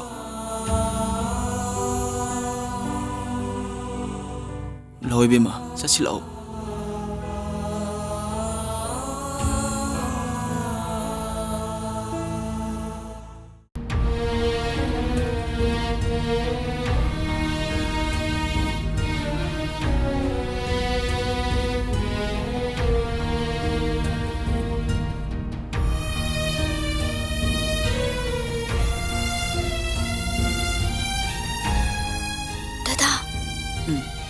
थोइबिदी तुम खरे दादा ꯗꯗꯥꯕꯨ ꯏꯃꯥ ꯏꯆꯥꯅ ꯑꯋꯥꯕ ꯀꯌꯥ ꯑꯃ ꯄꯤꯈ꯭ꯔꯦ. 타닌, ꯉꯁꯤꯗꯤ ꯑꯩꯒꯤ ꯄꯨꯟꯁꯤꯒꯤ ꯃꯪꯂꯥꯟ ꯂꯣꯏꯅ ꯃꯥꯡꯈ꯭ꯔꯦ. ꯍꯌꯦꯡꯗꯒꯤꯗꯤ ꯏꯃꯥ ꯏꯆꯥꯅ ꯗꯗꯥꯕꯨ ꯑꯋꯥꯕ ꯄꯤꯔꯔꯣꯏ. 타닌, 그이노 능 하이두보. ꯑꯁꯦꯡꯕꯅꯤ ꯗꯗꯥ. ꯍꯌꯦꯡꯗꯒꯤꯗꯤ ꯏꯃꯥ ꯏꯆꯥ ꯌꯨꯝꯁꯦ ꯊꯥꯗꯣꯛꯇꯨꯅ ꯆꯠꯈ꯭ꯔꯒꯦ. 그다이 뚜이바. ꯈꯪꯗꯦ, ꯈꯣꯡꯁꯤꯅ ꯄꯨꯕ ꯃꯥꯏꯀꯩꯔꯣꯝꯗ ꯑꯗꯨꯝ ꯆꯠꯀꯅꯤ. 아이임 레이링이드네. 이젠 이 분신의 마법 마랑 강나 짰기보다 이톡부 야로. 란다바 거기다막 따봉 마부 레이리 해비세. 타모이데 쎄나 탐두나네. 능 애나 강가담네 타닌. ꯃꯄꯨꯃꯥꯒꯤ ꯋꯥꯌꯦꯜꯁꯨ ꯄꯥꯝꯗ꯭ꯔꯦ. ꯑꯩ ꯃꯥꯒꯤ ꯃꯤꯅꯨꯡꯁꯤꯁꯨ ꯀꯜꯂꯛꯄ ꯂꯩꯇ꯭ꯔꯦ ꯗꯗꯥ. ꯄꯨꯛꯅꯤꯡꯒꯤ ꯑꯁꯨꯝꯕ ꯋꯥꯈꯜꯅ ꯄꯨꯟꯁꯤꯕꯨ ꯂꯥꯟꯅ ꯂꯝꯖꯤꯡꯅꯕ ꯍꯣꯠꯅꯒꯅꯨ ꯊꯥꯅꯤꯟ. ꯄꯨꯟꯁꯤꯁꯤꯗ ꯑꯩꯒꯤ ꯃꯪꯂꯥꯟ ꯍꯥꯏꯕꯕꯨ ꯃꯥ ꯈꯛꯇꯅ ꯑꯣꯏꯖꯔꯝꯕꯅꯤ. ꯉꯁꯤꯗꯤ ꯃꯥꯅ ꯑꯩꯕꯨ ꯃꯤꯔꯥꯏꯕꯤꯔꯕꯗ ꯑꯩ ꯀꯔꯝꯅ ꯍꯤꯡꯒꯅꯤ ꯗꯗꯥ? 타닌, 아이기 분식이 쌓인 구딩먹다 이 마이티두나다 라에. 분시다 닝바 퉁바 삭나바 마이 빡파 미국 아마디 밤에. ꯅꯆꯜꯅ ꯉꯝꯕ ꯑꯣꯏꯔꯗꯤ ꯀꯔꯝꯕ ꯃꯥꯏ ꯄꯥꯛꯄꯅꯣ ꯗꯗꯥ? ꯅꯆꯜꯗ ꯍꯥꯏꯕꯤꯌꯣ. 나만은 싸니부 아이기 타모이시나 아이기 타와이데기 수희에는 누치제. 다다. 누나 나만은 싸니나 동복기 만학다 팜자는 레키바 미국 아두나 아이기 분식이 마이 빡고 아이기 드럼니 타닌. 다다. 아이 마기 마밍 포바 다바 밤니 다다. 타닌. 다다. 아이다 나타나 ꯆꯝꯂꯕ ꯗꯗꯥꯕꯨꯁꯨ ꯃꯤꯑꯣꯏꯕꯅ ꯇꯥꯍꯩꯗꯕ ꯋꯥꯍꯩ ꯀꯌꯥ ꯑꯃꯗ ꯍꯜꯂꯦ. ꯑꯩ ꯃꯈꯣꯏꯕꯨ ꯋꯥꯔꯧꯗꯕ ꯉꯝꯗꯦ ꯗꯗꯥ. 타닌, 란다바 ngamdaba 미오이ꯕꯅꯤ. ꯑꯩꯒꯤ ꯅꯥꯛꯇ ꯂꯩꯅꯤꯡꯕ ꯃꯇꯝ ꯐꯥꯎꯕ ꯂꯩꯕꯗ ꯅꯪꯉꯣꯟꯗ ꯆꯤꯡꯅꯕ ꯂꯩꯒꯅꯣ.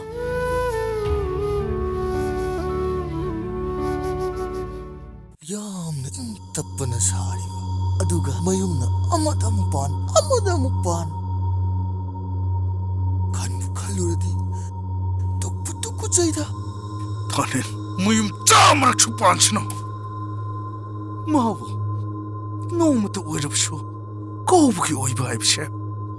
이리 와서네. 거기서 타닌부. 티바 야바디 티리.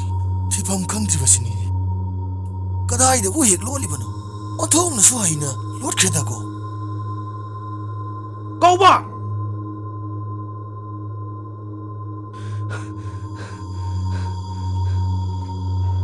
ꯏꯇꯥꯎ ꯅꯨꯡꯉꯥꯏꯕ ꯄꯥꯎ ꯑꯃ ꯂꯩꯔꯦ ꯏꯇꯥꯎ. ꯀꯔꯤ ꯅꯨꯡꯉꯥꯏꯕ ꯄꯥꯎꯅꯣ? ꯊꯥꯅꯤꯟꯒꯤ ꯄꯥꯎꯅꯤꯗ ꯏꯇꯥꯎ. 하, 타닌 그대로가. ꯀꯗꯥꯏꯗ ꯂꯩꯒꯦꯁꯦ ꯑꯩ ꯆꯞ ꯆꯥꯅ ꯈꯪꯉ ꯂꯥꯛꯑꯕꯅꯤ ꯏꯇꯥꯎ. 에, 타닌 리범 긍해봐. 그다이드노. ꯊꯥꯅꯤꯟꯗꯣ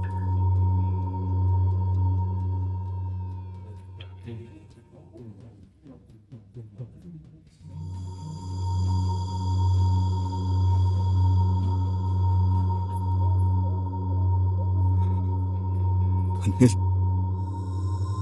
낭나 자파우 여르부거. 영행만의 자수 역시노. 아이 낭무능 시리네 타닐. 에이, 놈이 두다. 히로샤키바 마슈. 거우르 람나 각타로이. ꯆꯨꯝꯃꯤꯗ.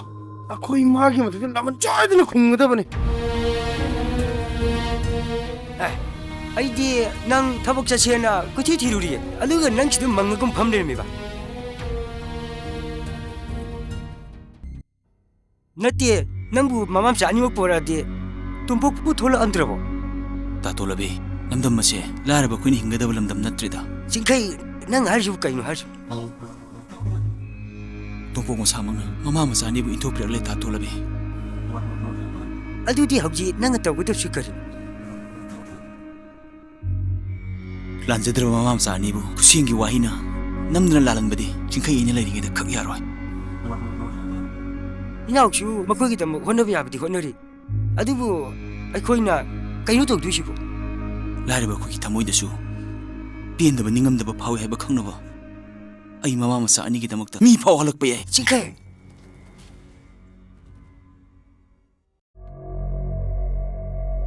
ꯑꯌꯤꯡꯕꯝꯗ ꯄꯤꯕꯤꯌꯨ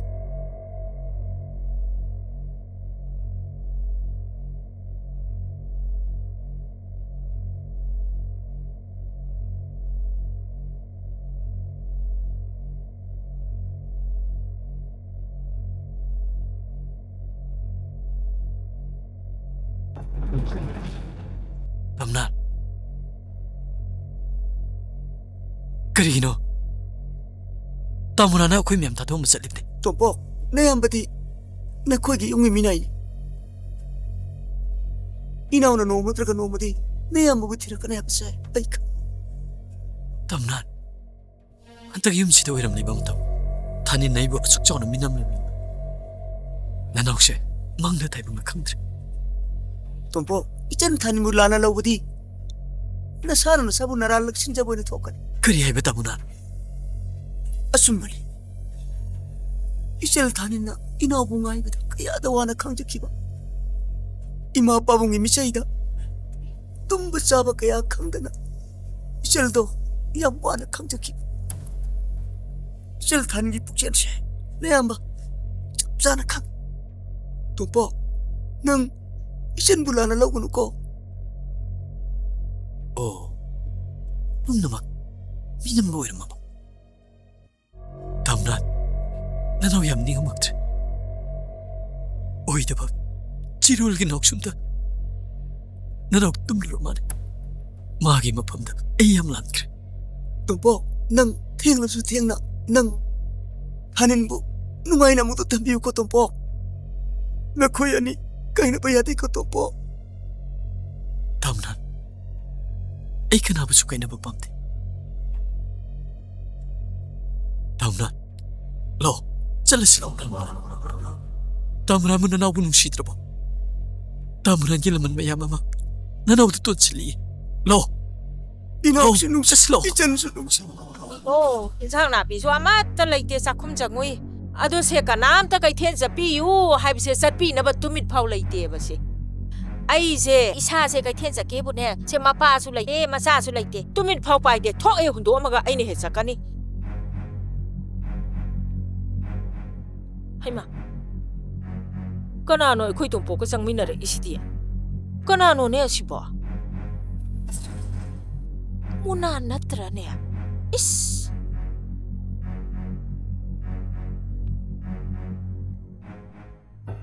Hai tompo. Ngai ko. Mai se kai ba karim ta khangna drene ko. Mai se yama na drene. Aina yade se nang khangdra nang. Ima su nupi di ko. Nupi na ba atuk tamay kan. Oh. Isadi saure esang e haidana nama ai gi sinthakta ongkhatana khumba ngamene ko. Hey.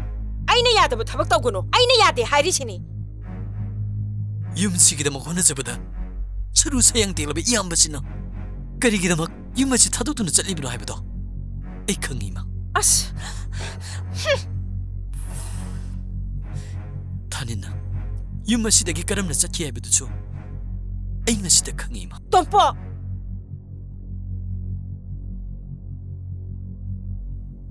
이마 바붕은이나 nasa aigidamag tambiri ba pazabiyo arang ba sanalo palan tumpon namak ima pabong na chibida pubiko nasa aigidamag ni haidano samla mapay matabag tambirang manino tumbo ima kage ima loy na kage ngasi asuk choklaba matamashida may ba pinakupta na tamuni kanina ima pabungan iyo wakanta taganingay yare to makatara no imagit mo siya puba nga magtarig mo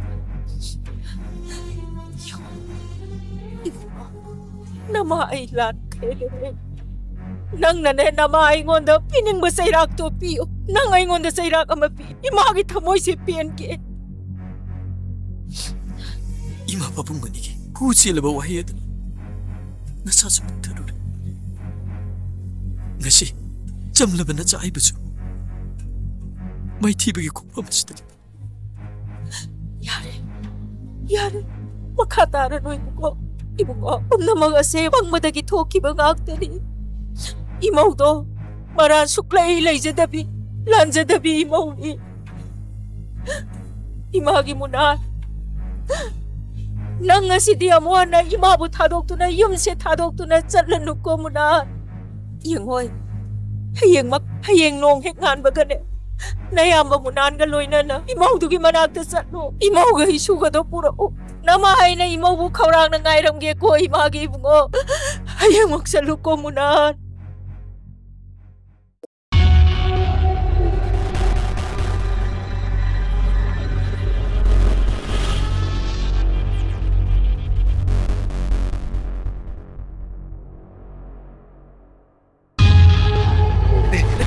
Singkay, Baby do, masa kang sana, kaya apa bukan?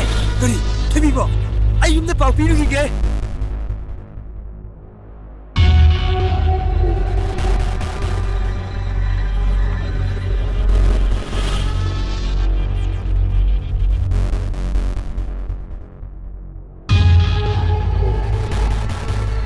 Mapa soidna, macha siga, punna hatok jamne.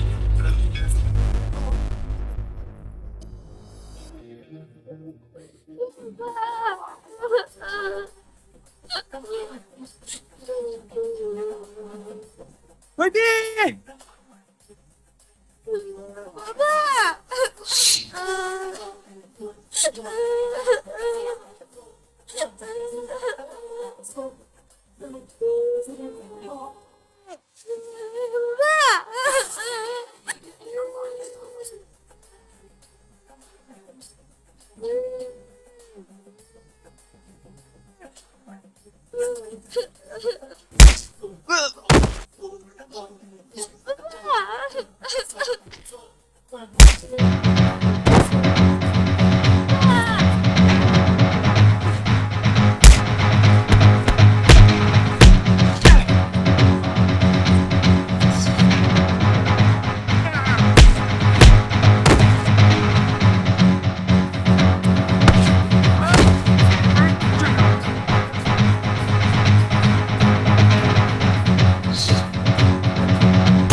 Tanil!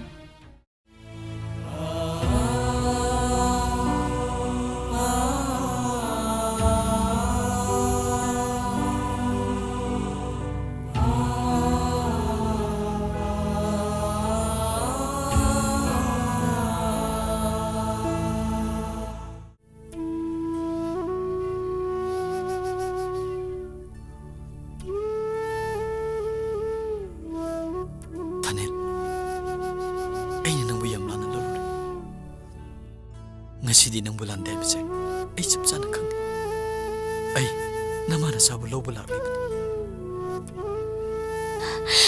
ay punsise wado na talak naman eh wana asumag lenza krasano Tanil nang hausik pao ay bulan na loribra ꯆꯨꯝꯃꯤ ꯑꯩ Iran ꯌꯥꯝ ꯂꯩꯈ꯭ꯔꯦ ꯃꯗꯨꯃꯛꯇꯅ ꯑꯩꯅ ꯅꯪꯕꯨ ꯌꯥꯝ ꯂꯥꯟꯅ ꯂꯧꯔꯨꯔꯦ ꯃꯤꯄꯨꯝ ꯈꯨꯗꯤꯡꯃꯛꯅ ꯇꯨꯀꯠꯆꯅꯔꯕꯤ ꯈꯣꯡꯒꯥꯎꯅꯔꯕꯤ ꯏꯃꯥ ꯏꯆꯥꯒꯤ ꯄꯨꯟꯁꯤꯁꯦ ꯀꯞꯅ ꯀꯞꯅ ꯑꯁꯨꯃꯛ ꯂꯦꯟꯖꯈ꯭ꯔꯁꯅꯨ ꯈꯟꯕ ꯌꯥꯕ ꯈꯜꯂꯒ ꯅꯃꯥꯅ ꯆꯥꯒꯤ ꯈꯣꯡꯒꯨꯜ ꯂꯤꯔꯛꯂꯤꯕꯅꯤ ꯊꯥꯅꯤꯜ 이메모 타닐 이봉디 토끼부터 도끼도 로이나 칸 이제 란제데 비니 해보세 이봉도 똥복도 로이나 하이크라 ngasi nang bulau suai tu na ima ibe mana suara kali bane ibungi bema lo salsila ibungi bema thanen minu maisha langbadana nangi nasaruk ojaralabi nabungnane mikub asitane aina ngaraglibase asitine nabungi manglando mangphaunare nang tongboki matung ilaga chatkro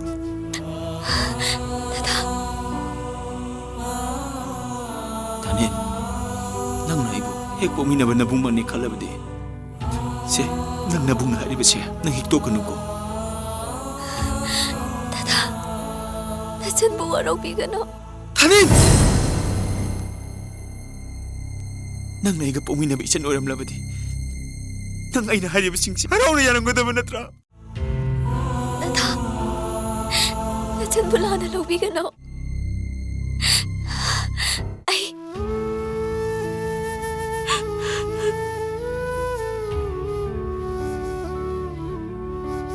다다 하이바 쿠디막 로이네 인자가니에 다다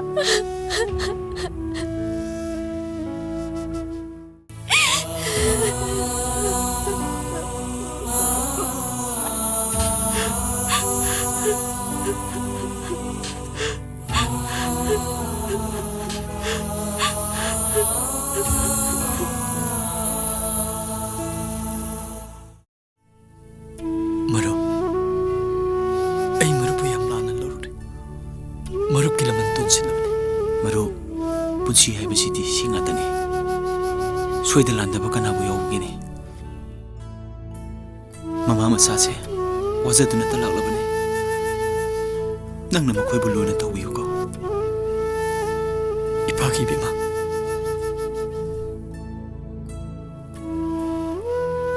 ipagi bima lau isabo mutkotki ipani isabo miraikre lau ipagi yumchatnas lau Dali nani ayu mana je